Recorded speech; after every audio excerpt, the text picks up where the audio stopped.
દાહોદમાં ભીલ પ્રદેશ વિદ્યાર્થી મોરચાએ આદિજાતિ મદદનીશ કમિશનરને આવેદન આપી પ્રાથમિક શાળા તેમજ માધ્યમિક શાળામાં શિષ્યવૃત્તિ માટે રાશન કાર્ડ, આધાર કાર્ડ, કેવાયસી જરૂરી છે તેના બદલે જૂની પદ્ધતિથી શિષ્યવૃત્તિ આપવા માટેનું આવેદન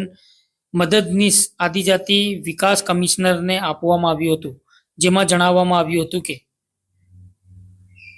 વિકસિત જાતિ કલ્યાણ ગુજરાત રાજ્ય ગાંધીનગરના 15/7/2024 પત્ર ક્રમાંક વિજાગ શિક્ષણ 2024-25/1995 જણાવ્યા પ્રમાણે શિષ્યવૃત્તિ માટે નોંધણી સમયે કુલ 4 ફિલ્ડની માહિતી મેળવવાની રહે છે. તેમાં આધાર કાર્ડ અને રાશન કાર્ડ કેવાયસી ફરજિયાત કરવામાં આવ્યું છે, પરંતુ દાહોદ જિલ્લો આદિવાસી બાહુલ્ય ધરાવતો જિલ્લો છે અને જિલ્લાના કેટલાક લોકો મોટા ભાગે બહાર ગામ મજૂરી કામે ગુજરાતના અલગ અલગ જિલ્લાઓમાં જતા હોય છે અને દાહોદમાંથી તેઓ સ્થળાંતરિત થતા હોય છે. તેવા સંજોગોમાં શાળામાં અભ્યાસ કરતા તેમના બાળકોના રાશન કાર્ડ તથા આધાર કાર્ડ અપડેટ કેવાયસી કરવાના રહી જતા હોય છે. તેથી મોટાભાગના જિલ્લાના વિદ્યાર્થીઓ ચાલુ વર્ષે શિષ્યવૃત્તિથી વંચિત રહી જાય તેમ જણાતા તેઓએ વિનંતી કરી હતી કે જૂની પદ્ધતિ મુજબ અગાઉના વર્ષોની જેમ વિદ્યાર્થીઓને શિષ્યવૃત્તિ મળે અને સરકારની યોજનાનો લાભથી કોઈ પણ વિદ્યાર્થી વંચિત ન રહે તે બાબતનું ધ્યાન દોરવા માટે આવેદનપત્ર ભીલ પ્રદેશ વિદ્યાર્થી મોરચા દ્વારા મદદનીશ આદિજાતિ વિકાસ કમિશનરને આપવામાં આવ્યું હતું.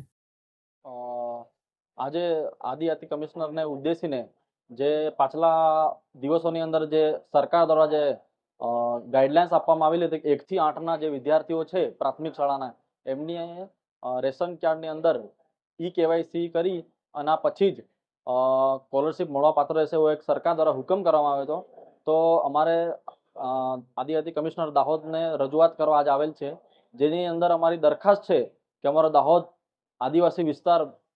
ધરાવે છે, જેની અંદર આદિવાસી વિસ્તારના બાળકોના વાલીઓ વર્ષની અંદર 70% દિવસ બહાર મજૂરી અર્થે દિવસ ગુજરાન ગુજારે છે. તો આ કેવાયસી બાબતે સમય એમને મળી શકે તેમ નથી, તેમજ અમારા અંતરિયાળ વિસ્તારને અહીંયા સુધી આવવા માટે પણ સમય મળી શકે તેમ નથી, જેથી કરીને જૂની પદ્ધતિથી જે સ્કોલરશીપ આપવામાં આવતી હતી એ જ પદ્ધતિથી સ્કોલરશીપ આપવામાં આવે એવી અમારે સરકાર શું તેમજ કમિશનર શ્રી દાહોદને રજૂઆત છે.